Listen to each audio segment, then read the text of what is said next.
Hello and welcome to another episode of my brand new model railway series where I select random model trains from my collection and run them with different pieces of rolling stock. Throughout the series, I'll use unique modelling techniques and share personal stories of some of my favourite locomotives to bring everything to life that little bit more. In the last episode, the wheel threw out two LNER superstars, being Sir Nigel Gresley and Flying Scotsman, which I ran as a double header. The wheel also threw out my new Adams T3, which I only bought a few weeks ago, and my BR Standard 5 as well.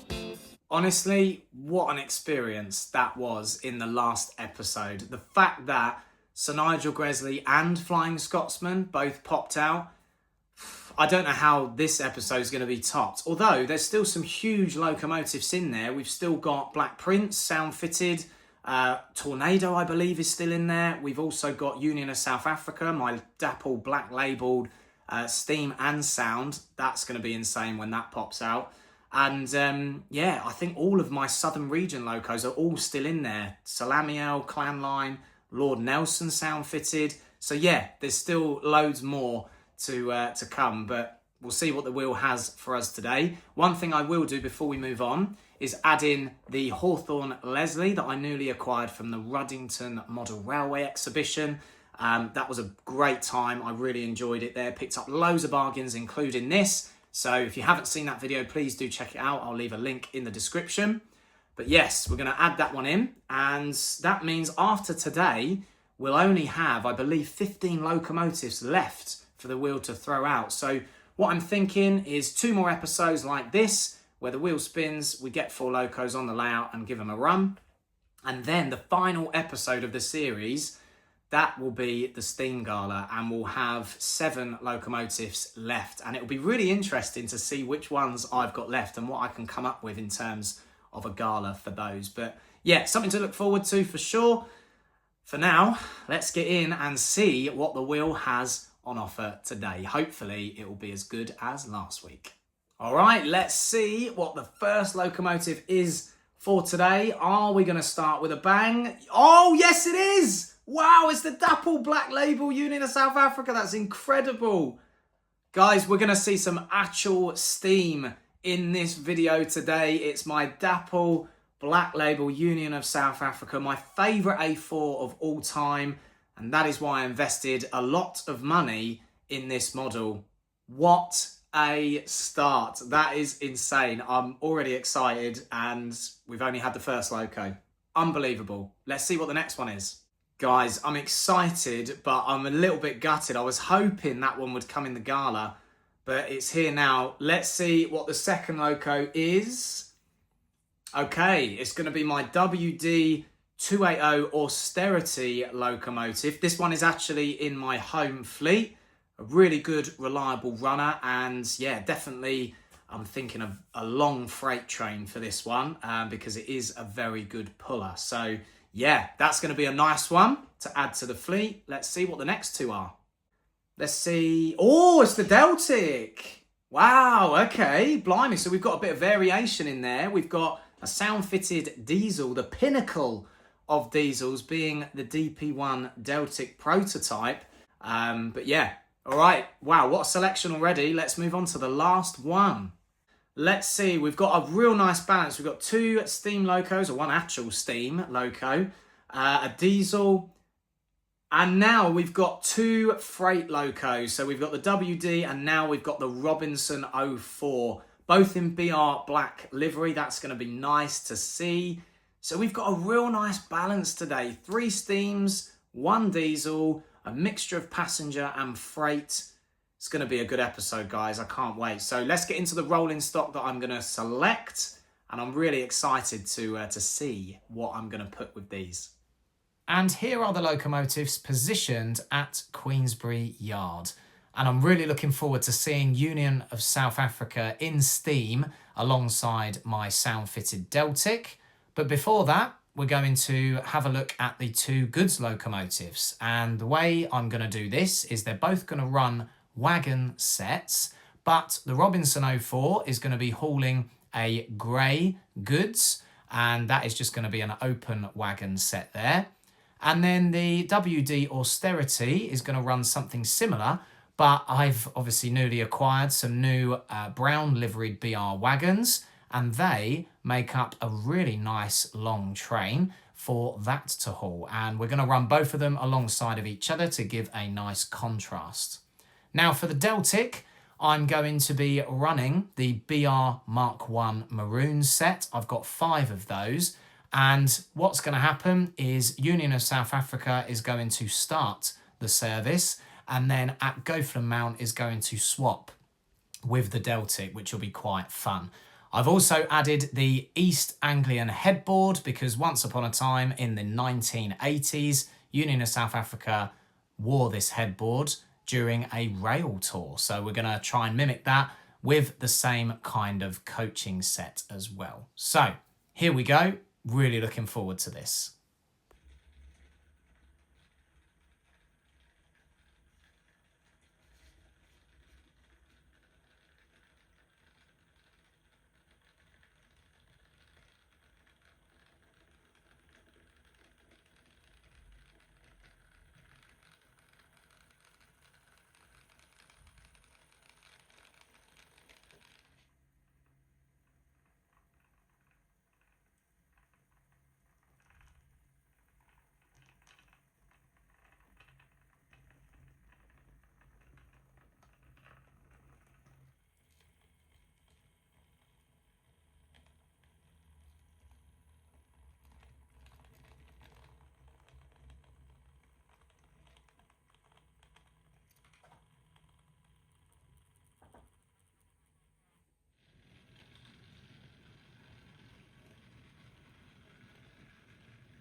I remember seeing the Royal Norfolk Regiment 210 WD Austerity at the North Norfolk Railway for the first time, and when I did, it made me want to have a look for one of these. Now, at the time, I was running an analogue set, and only the 280 WD Austerities by Bachmann existed.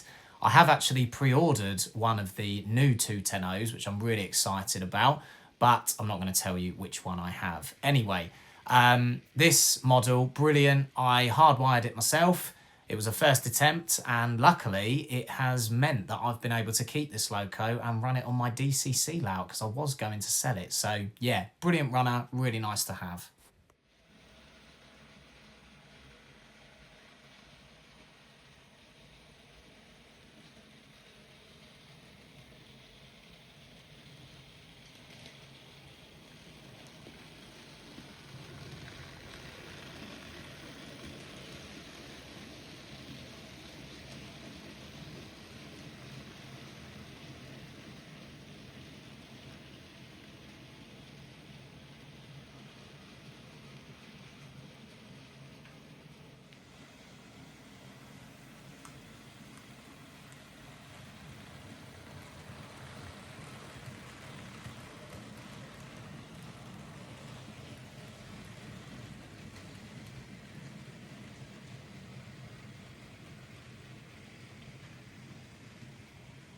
Now, I've only owned this model for just under a year. I got it from TMC last year when I was holidaying in Yorkshire, and it was part of their pre-owned range, and it was a decent price as well. Already DCC fitted as well, which helped save a bit of money. But yeah, it's a really smart looking loco in this livery, and obviously the real connection that I have with this model is my great uncle has actually driven the real thing at the Great Central Railway. I think He'd done it in 2002, which was one of the very first times that I visited the railway, and I remember waving to him as he guided it out of the yard at Loughborough, and yeah, that kind of sticks in my memory. So yeah, really happy when I saw one of these for decent value, and of course I had to get it, and it's added quite nicely to my pre-grouping collection. Now we're going to get ready for the Union of South Africa and the Deltic. The Union of South Africa is going to pull first, and then the Deltic is going to take over. Here we go.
And that concludes the video for today. And I have to say, using this unit of South Africa once more, a live steam producing model just adds a whole new dimension to anyone's layout. So I would encourage anyone, if you haven't invested in a steam producing model, then think about it, because it's insane. And I hope you enjoyed watching it go around my layout today. Thank you very much for watching. As always, please leave a like and a comment. It helps the channel grow. And yeah, I'll be back in a couple of weeks for another episode. Cheers, guys. Take care.